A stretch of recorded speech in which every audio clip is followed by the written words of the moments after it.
Hello there. Welcome to my review of Starship Troopers Extermination. This is a game with horrendous arachnids, screaming voice chat. Would you like to know more?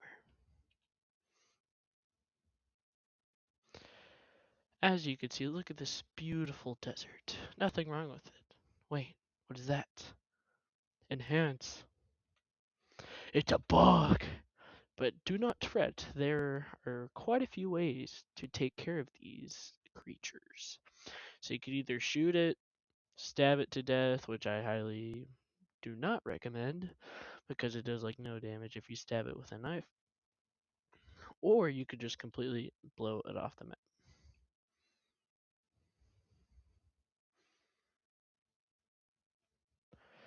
Anyways, sounds like if you've watched this far in the video, maybe you do want to know more.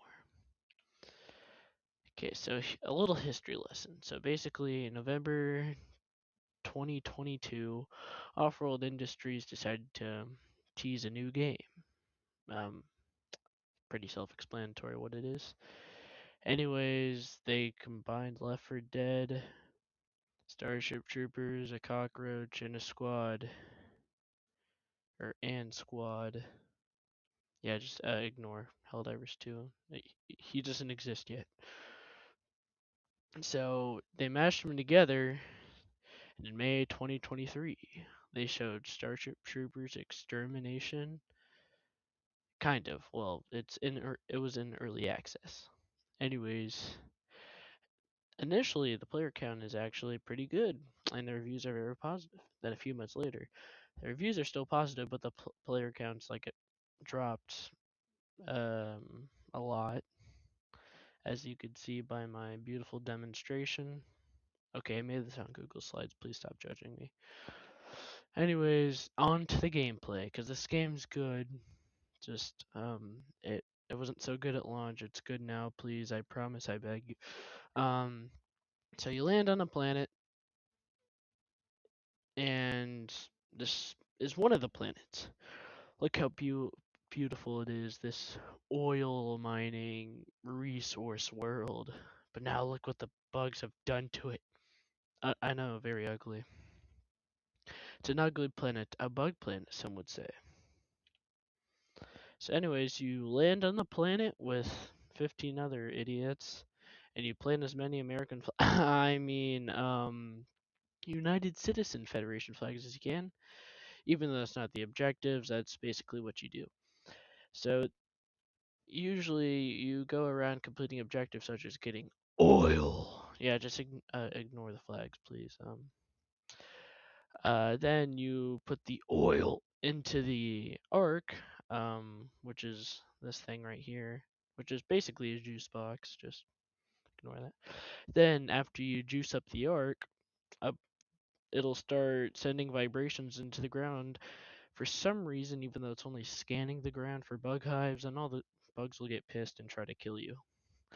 And you got to defend your base from it. That's kind of the dumbed down version. You could watch another review for a more in depth. And you do this all for America. I mean, the United Citizens Federation. So, anyways, here's the maps. There's quite a few maps in this universe. We got the Sparta, which is a overrun spaceship. We got Valaka, which is, you've seen it a few times on the previous slides. It's a desert mining facility that got overrun by the stupid gosh darn bugs. You also got Agni Prime, which is some like lava harvesting or whatever map. And ignore the new because it's actually pretty old. It came out like 3 years ago.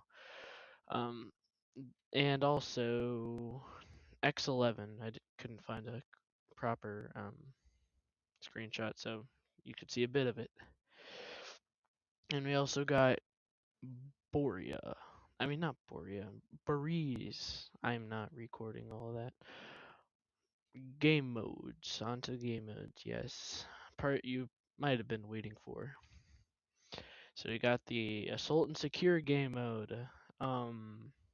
Kind of looks like another word. Anyways, Salt and Secure, you kind of drop on the planet, complete a few objectives, and activate the Ark and defend the bugs and extract. The Ark. The Ark is basically the thing that scans the ground after you power it up. You also got the Horde mode. A Horde mode is where you and your team have to survive 10 waves against a horde of arachnids while simultaneously repairing and building up your base in between the waves. Hive Hunt game mode. It used to be 4 players, but now it's 16, so it's actually playable. So you know the part where the arc scans the ground, this is where you actually go down underground to destroy the hives that the arc scanned. Also, a little tip: the little eggs over here, like next to the big one, if you shoot them, more bugs actually come out the ground. So you can risk the 2 XP points just for killing one, but it might just don't shoot too many, or else your team might get overwhelmed. We also got the newest game mode. It's kind of new. It came out like a few months ago. It's Critical Strike. Critical Strike is essentially to where like squads of like 4 people, uh, they all spawn in like different places. You get checkpoints as you go along, so your team is more split up a bit. So you just complete some secondary objectives, but they are secondary, so you don't have to do them. And you have to head to the beacon to create this giant drill to collapse the canyon. Canyon starts collapsing, and a giant horde of bugs come. You'll probably have to fight a boss. One you see on screen is the Tinker Bug. It's kind of devastating. It shoots fire out of its forehead. If you jump on its back and you shoot at it, you might be able to punch a hole through its armor and just shoot it. Fortunately, you can't do the thing in the movie where you just throw a grenade uh, in its mouth or in the hole in its back or whatever and blow it up. Or you could fight the scorpion bug, which fires a laser out of his tail, and it's pretty destructive if you can't kill it fast enough. These things have really tanky health. Or you'll fight 3 royal guards, which are these guys on screen but bigger and 10,000 times tankier. So, I don't know. That's pretty much it for the maps. In my opinion, this game is good still, though. So, I might even go to say it's a bit of a hot take. Might be better than Helldivers. Please don't kidnap me. I promise, please. I stand by my word still.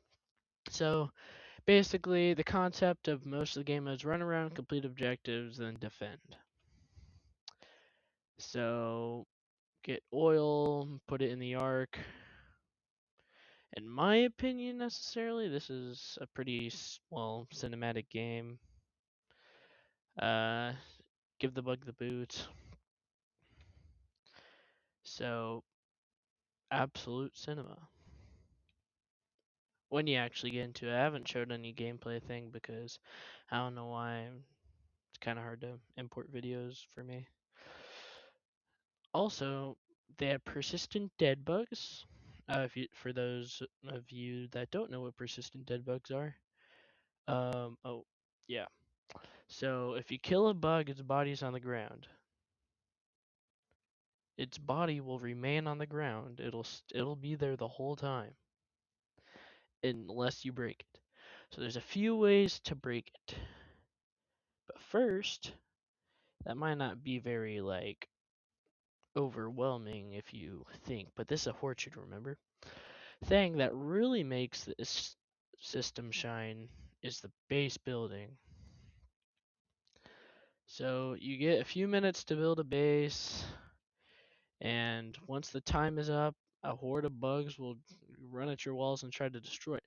So they'll either punch a hole through the wall, or the persistent dead bodies, they will use their bodies to climb over the walls to try and get fled into your base. But they will usually destroy the walls most of the time. So basically, the way you get rid of these bug bodies is by using a knife and stabbing them. So kind of like this. Boom. Anyways, on to the classes. Yes, this is a class-based shooter, and it's also a horde shooter and extraction shooter. So it's kind of hard to explain. So we got the classes now. So we got the Ranger. He's a speedy boy. I don't really know how to describe him. He just has a jetpack that sends him forward a lot. The Guardian, he's slower, but he has an LMG that has a crap ton of recoil. Probably the worst I've ever like seen in a game before. But its ability has it like mount, so your recoil isn't horrible. The Demolisher, like it's kind of self-explanatory, just it blows things up. The Medic is like your support class, or it's one of the support classes. They're mainly for healing the team as the Medic. The Sniper, he has a jetpack that could send him into the sky. He can get on top of high places and just start sniping. If you have a good sniper, they'll probably head for like the more beefier targets or artillery that'll pelt your position. That usually would be harder to get to if you're just a generic like medic or guardian. The engineer. So the engineer isn't really for killing bugs. Yes, he has a flamethrower, but it's not as overpowered. Well, not overpowered, but it's not as powerful as like let's say this spec'd out version of this or these weapons, but it has other uses. It has a shovel. I know this doesn't sound like much, but instead of a knife, they have a shovel, and the shovel does a lot more melee damage. So you could usually one tap the bug or most bugs. But their flamethrower, not having too much like in damage wise, if you their flamethrower is really good for cutting through the bug's dead bodies. Like, there's a pile of them at your wall, he just shoots down for a couple seconds and boom, they're dead. So, yeah, this is a little bit of stuff, like gameplay.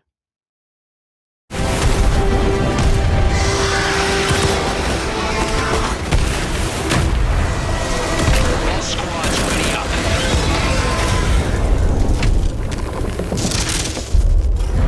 Yeah, that's kind of it. So that's all for now. This is my first video, so not the best quality, but yeah. And also the game is $30 on Steam, Xbox Series S and X, and PlayStation 5. And no, this is not a sponsor. Nobody paid me to make this video or anything. This is not a sponsor. Anyways, that's all I got for today. I'm signing out. Random reviewer.